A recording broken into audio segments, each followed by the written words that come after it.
Summer season na, no? Summer season, obviously, nasa init kami ng araw. Kasi kanina wala naman tong sun, pero ngayon, anyway. Yeah, so we're here in Bohol. And welcome to episode 10.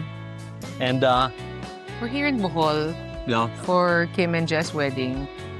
congratulations, Gerald and Kim. So happy for you guys. Yes. At salamat, binigyan nyo kami ng magandang reason para magbakasyon ulit after a very busy month. Di ba? Time to relax with the kids. Mhm. And reunite with friends. Alright. Ang saya, ang saya. Since we're on vacation anyway, ayun lang, Ang hirap, ano? You need to talk at the same time, finish your natutunaw po ice siya. drop. Oo. Ang naisip naming topic today is really something na nakikita na natin sa social media actually. If you go on vacation, whether engranding bakasyon o simpleng bakasyon, naalala ba ng mga bata yan? Is it good to have a vacation kasama mo yung mga bata na like our kids, Yeah. 5-year-old, 2-year-old, or near that age? Sulit ba na dadalhin nyo sila to experience vacations? Naaalala ba nila yun o bili mo na lang ba ng laruan? Di ba? Ang sagot ko dyan, yes. Naaalala nila yan. Okay.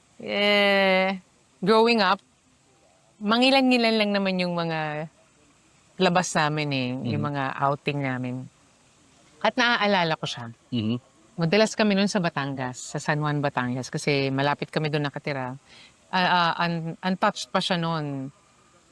Virgin pa siya. Mhm. Wala pa masyadong development. Laiya? Laiya, oo. Napakalinaw ng tubig, ibang-iba. Naaalala ko doon. Wala pa kaming sariling kotse noon. Either makikisabay kami sa pick-up nilang pinsan ko, may tito, or mag-aarakila kami ng jeep. Mhm. Saya yan Mag-aarakila kami ng jeep, tapos sasakay kami doon lahat, magpipinsan isang batalyon, mga tita-tito, na may dala kaming kaldero ng adobo. Yes, may baon ng kaldero ng kanin, tapos maglalatag kayo doon. Mhm. Wala pang mga big resorts noon Kasi uupa lang kayo ng lokal na may bahay doon. Mhm. Or may table lang doon maglalatag kayo. And then, ayun nga, sakay kami sa jeep. Tapos yung road noon, hindi pa paved. So, rocky road talaga siya. So, imagine, pag nakarating kami ng Laiya Beach, sakto talaga yung ligo namin kasi puro buhangin ko yung face namin. Tapos puro buhangin yung hair namin. Ang saya, yun yung hindi ko malilimutan. Napakasimple lang Hindi kami lumipad, hindi kami social na resort. Anong age ka nun? Mga, naalala ko, 7, 8, 9, 10, 11, 12. Almost Andrine's age. Yan, yung mga edad na ganyan, naalala ko. Ikaw, Oo, anong kasi- naalala mo? Ang naalala ko nun, there was a time yung dad ko, halos every month, pumupunta kami sa, noon yung Puerto Azul. Ewan ko naalala niyo yung Puerto Azul. Parang nakapag-Puerto Azul ako. Puerto Azul Beach Yeah. Resort, saka yung Marbella Marina. Sikat noon. Oo. Yun yung time na yung dad ko was still very much in business. We had the luxury and the blessing na magkaroon ng konting financial backing para makapagbakasyon kami every month. So we used to be in the beach all the time. Yeah. And ang dami kong memories yung sa area na yan. That's where I first learned how to dive ng malalim. That's where I first learned about yung mga animals na tinuturo. Yung dad ko kasi po mahilig din sa animals yan Maalam po siya sa mga ganyan. And, hi Sandrine, you're wet. Ayan po, nag-enjoy. Say hi to everybody. Say hi.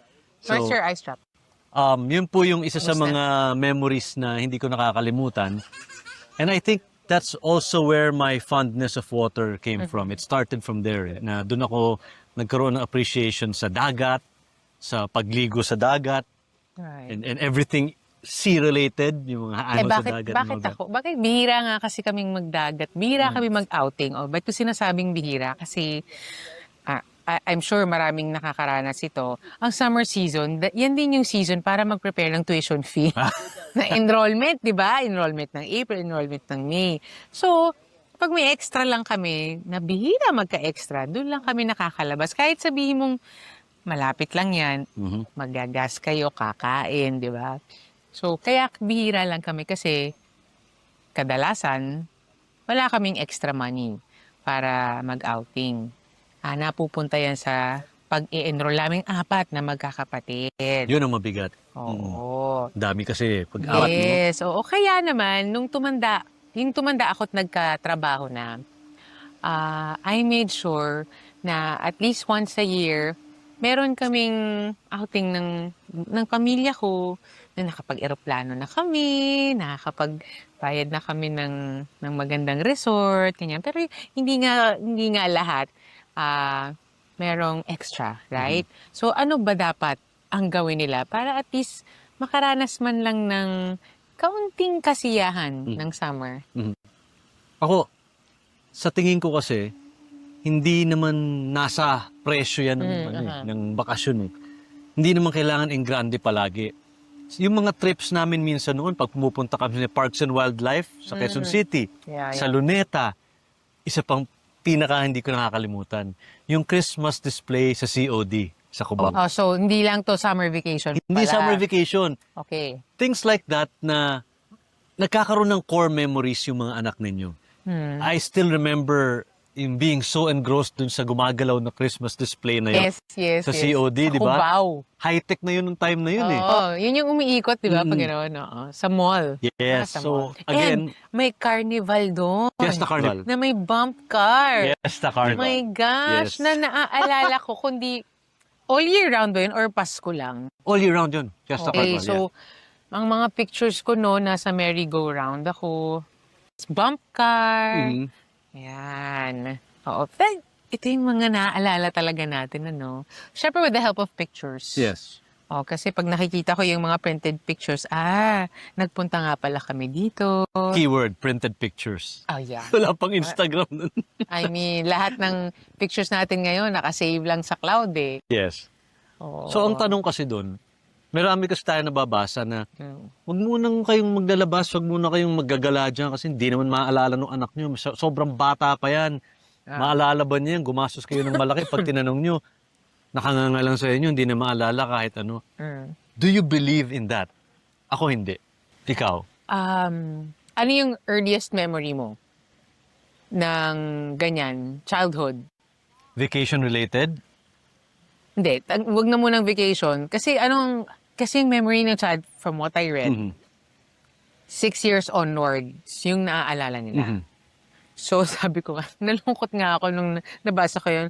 So, lahat ng ginagawa kong tong hirap na to, hindi na to maalala ni Sandrine and si Mia. Because both of them, they're under 6, 5 and 2. But, it's really more for the parents, ang sabi. Yeah. Yung memory na to, it's not really for them. It's for the parents, right? So, somehow, kung totoo man yun, gusto ko rin naman yun. Yeah. Memory na, yung ganitong edad nila, madalas kaming umaalis. And from those times na nagkaroon kayo ng bakasyon o time nga na mag-unwind, kita mo naman kung gaano kasaya yung mga bata. Kita mo kung gaano nila ini-enjoy yung bagong lugar, yung pagsuswimming, bagong natututunan. Kita mo yung eyes sila nagtutwinkle talaga when they see new things and we're there in new places, right? I'll add on to that. Yeah. You remember nung tinanong din natin yung sarili natin nung bumiyahe tayo ng UK. Remember? Yeah. Si Sandrine palang anak natin nun. How old was she? 2? Hindi. Wala. 1.5. 1.5. Wala pang 2 years old, di ba? So, eto. Ayan na. Come here, Sandrine. Come here. I will ask you something. We'll ask you something. You sit here. Sit here. Sandrine, do you still remember our trip to the UK? No. Sinabi niyo. Kasi 1.5. What do you remember about our trip to the UK? Do you remember anything? The zebra. What else? Because she saw the pictures. Yes. Oo. What about, do you remember when we went to Tito Edward's house? What did you do there? You fed the farm. You fed the donkeys? Or did you feed the donkeys? Eating the carrot. Carrots, you see? Yeah. Meron mga instances kasi, lalo po itong panganay namin, Bye. na, kunyari, may nakita siyang zebra sa zoo. Yeah. Daddy, remember we saw the zebra when we went to the UK? Ganun. Nung nagpakain tayo remember when we went to Avalon Zoo? Zoo naman. Kinakain natin yung giraffe ng carrot. Yeah. Naalala niya yung donkey. Sinabi niya, donkey, we fed the donkey with carrots, remember? Right. Si Zemira, at age 2, nang nakapunta siya ng Avalon, pag nakakita siya ng carrot na nakahain sa hapagkainan, maalala niya yung giraffe. Dahil pinakain niya rin ng carrot yung giraffe sa Avalon. Yeah. But the question is, hanggang kailan niya maalala yun? Kaya sinabi mo na mostly yung vacations po na yun is mostly for the parents. I agree with that. Yeah. But, meron din akong paniniwala, and I read this somewhere as well, yung mga bata, even if they forget the minute details of the vacation, they'll never forget how they felt. Oh, that's Yung good. naramdaman daw nila, yun yung dinadala nila eh. Like for example, sila Sandrine, you know, we're very lucky to have expressive kids. Like kanina, naglalakad tayo, si Sandrine. Daddy, thank you. Sabi niya, thank you for paying for this vacation. Oo. Sabi ni Hazel, hindi Hindi pa po pa tayo yung bayad, bayad. hindi pa tayo nag-check out, saka ka na mag-thank you. Ay, excuse me, wait. Hello. So yung mga ganun lang po na we have, at least for our kids, we have proof that they remember. Maybe not the exact details, maybe not everything, but they remember how it made them feel nung time na yun. Okay. Sulit akong Tama, ganun. di ba? tama naman ikaw doon. Kasi nga nung mga bata kami, okay, yung sitwasyon nga namin na wala kaming extra. Yung side kasi ng daddy ko, yung mga Santoses, mahilig yan. Every day. Alam ko. Every day, sorry. Every year. Hindi nakakamiss yan na tuwing summer, meron niyang outing. Lahat, buong clan yan. O, saan tayo? O, ilang packs tayo, ganyan. And dahil nga wala kaming extra, yung feeling na naiinggit ako every summer, hindi na naman kami kasama. Oo, naalala ko yun. Lalo na noon, nasa isang block lang kasi kami. Noon, nakatira kami sa Sampaloc. Isang block lang ng tita ko, tito, mga pinsan, ganyan. Yung buong stretch na yun, kasama. Okay. Kami lang yung hindi kasama dun sa Aww. bakasyon. Eh, syempre, ilang araw sila mawawala. Eh, mga kalaro ko yun. Tapos wala sila. So, parang ako, yun yung naalala ko na, natanggap ko na, hindi ko naman siya minasama. Kasi alam ko na, iintindihan ko na wala naman talaga kaming extra para makapagbakasyon.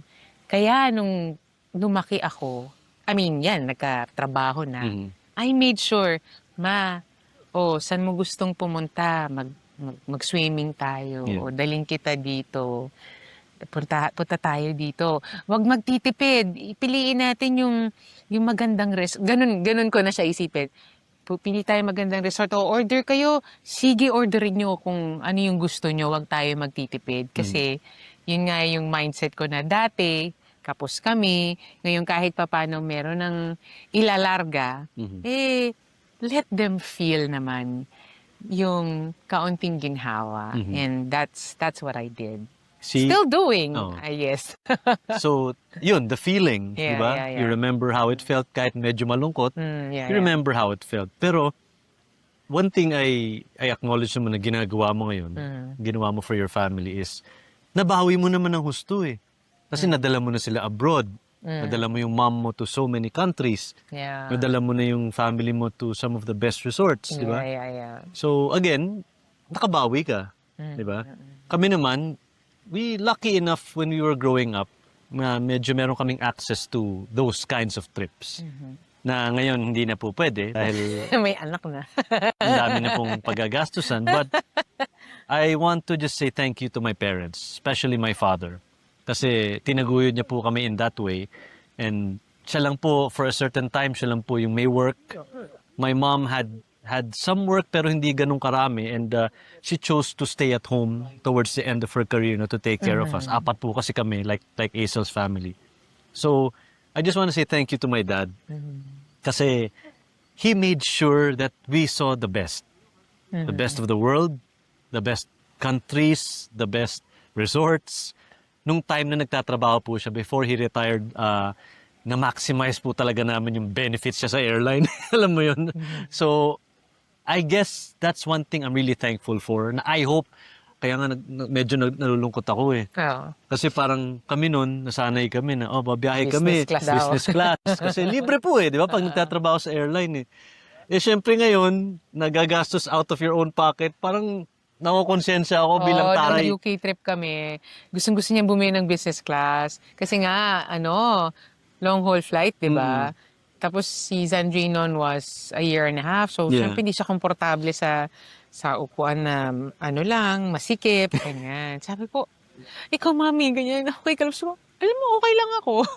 I mean, the fact na we're flying there, gagastos na tayo. Spoil lang kasi ako ni Daddy. Oo, Na-spoil so- lang po kami ng Daddy ko. Okay lang ako. May mga bagay na pwede namang tipirin. May mga bagay na hindi naman okay. Pag nagbakasyon ka, hindi naman breakfast, lunch, dinner, dun kayo kakain sa mahal. Yeah. Oo, may time na pwede naman kayong convenience store, mag-cup noodles, di ba? Oo, kasi... Parang kanina, imbis na Oo. mag-lunch tayo dito sa resort, naggala po kami doon sa baba, sa Alona Beach, naghanap kami ng ibang kakainan. Pero Oh. alam mo, presyong turista pa rin. Ganun pa rin eh. Yun na nga. Parang, Alam mo dito sa Pilipinas, totoong sinasabi nila, mas mahal magbakasyon dito sa Cavite. maintindihan yun eh. Bakit ganun? Naalala mo yung nagpunta tayong El Nido last year. Oh my gosh. Abay, kada kibot mo. Ay, sabi ko, bakit ganun? Eh, kasi nga, yung kapatid ko na nagtatrabaho sa ibang bansa, yun ang gusto niya, mag-El Nido tayo. Sabi ko, o sige, dahil gusto niyang maranasan ulit yung El Nido. Sabi ko, iba na. Grabe na talaga sa mahal. Eh, papaano naman? Kung gusto mo ngang teka, si Moana nalalagyan. Yeah. Kalachuchi po siyang napulot. Ayan. Kaya mo na, minsan lang to. Saan pa pwedeng pumunta? Kasi nga, kung ang beach mahal, meron tayong mga resorts sa Laguna, right? Mga hot springs. Ay, pumupunta kami noon nung bata ako sa Bato-Bato yun. Na hindi ko maintindihan. Sabi ko, kasi ang init niya sa mukha. Yung hot spring. Oo.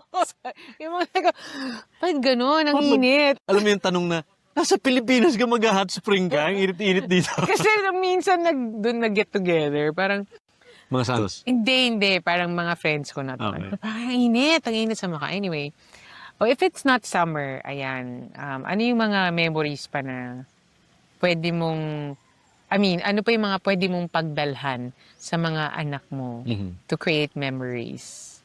Zoo, hotels, Museums. museum. Alam mo, naging inspiration ko dyan yung Yeah. brother ko, si Paul. Yeah. Yung sila ni Nadine.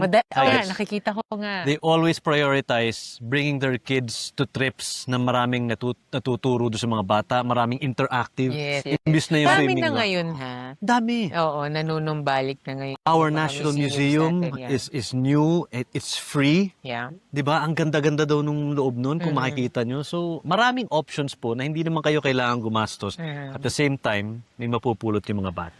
As simple as bringing the kids to the park. Yes. Yeah, picnic, mananakbo sila dyan, i-fly a kite, kasama ng cousins or even, uso na to ngayon, i-playdate tayo. Yes. So habang nagmamarehan kayo dyan, yung mga bata, sige magtakbuhan kayo, di ba? I know! Go ahead! Hi, Mira! Nagsiswimming pa po sila. Mula umaga hanggang ngayong hapon, umahon mula sa dagat, pumunta sa pool, kulukulubot na. Hi, hi! No. Hello! Alam mo nung ang napansin ko pang isa, yung, I think maybe because of the pandemic, nung tayo lahat ay nakakulong. Yes. Nung napakawalan tayo, we had a new appreciation for nature, that's a new right. appreciation for the outdoors. Ngayon, parang mas pinipili ng mga tao, lalo yung mga parents, to bring their kids to nature trips. Right, Di ba? right.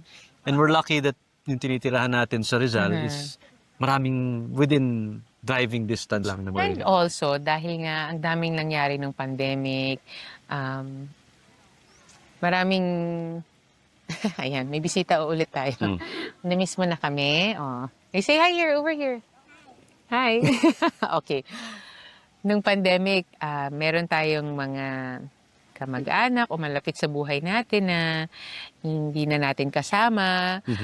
Parang mas naging mindful tayo of giving time to our loved ones. Like, really making the most out of it.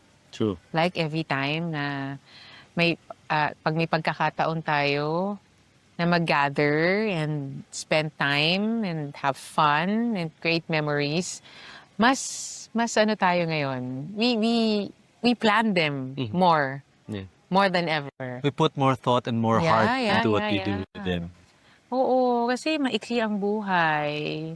And marami kasi tayong ayaw na natin magkaroon ng mga what ifs. Ay, wala. If you can do it now, if you can spend more time with your children, ayun na nga. You have just a few years like for us until hindi na tayo yung mundo nila. True. Sa susunod, ang gusto na nilang kasama, barkada. Mhm. Oo, maya-maya, magkakaroon na yan ng manliligaw. Huwag mo nang banggitin. O, Ito naman, ayan nananakot na. ko eh. O gagawa sa sariling pamilya. So now that they're very young, that might as well. Oo. So, parang wag mo nang, sa akin lang as a father, alam ko kontra ka doon sa mentalidad ko minsan eh. Na. Go! Oo, Larga! Oo. Bakasyon, tara! Kayo na nga, sabi ko sa kanya, Mami, saan tayo pupunta next? Baguio tayo next week.